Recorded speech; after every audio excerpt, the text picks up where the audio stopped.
네, 베이징 김진우 특파원이었습니다. 다음은 일본 살펴봅니다. 이 북미 회담 전에 이른바 패싱 우려가 컸었죠. 여러 차례 미국을 접촉해서 납북자 문제를 좀 언급해달라 이런 요구도 계속해왔습니다. 나시나 특파원 대기하고 있습니다. 나 특파원, 회담 결과에 대한 평가가 나오는데도 시간이 많이 걸렸다면서요? 예, 그렇습니다. 북미 공동성명 직후 일본 정부는 곤혹스러운 표정으로 평가를 보류한다고 밝혔습니다.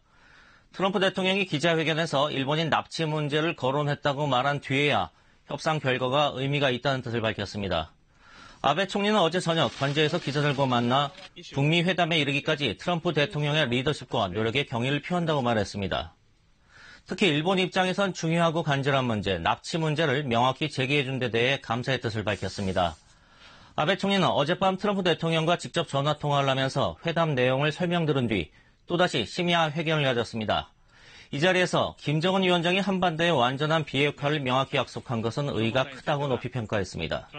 또 유엔 안보리 결의에 완전한 이행을 요구하는 미일의 기본 방침을 확인했다고 말했습니다.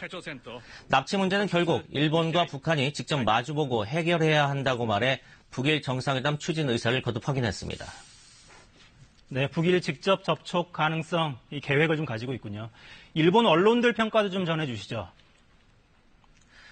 예, 김정은 위원장이 비핵화를 직접 약속한 것에 대해 대대적으로 보도하면서도 합의의 구체성이 부족하다는 반응을 내놨습니다. 오늘 조간신문들은 일제히 북미 회담 내용을 일면 머릿 기사와 분석 기사, 사설 등으로 크게 보도했습니다. 대부분 김 위원장 비핵화 약속, 북미 완전 비핵화 확인 등을 제목으로 뽑았습니다. 트럼프 대통령이 북한에 의한 일본인 납치 문제를 거론한 점도 주목했습니다. 공동성명의 구체적 내용이 부족하다는 지적과 함께 트럼프 대통령이 밝힌 한미연합훈련의 중단 문제를 우려하는 목소리도 나왔습니다. NHK의 경우 북미 회담의 성과가 과거 6자 회담 때에 비해 구체성이 부족하다고 지적하기도 했습니다. 지금까지 도쿄에서 전해드렸습니다.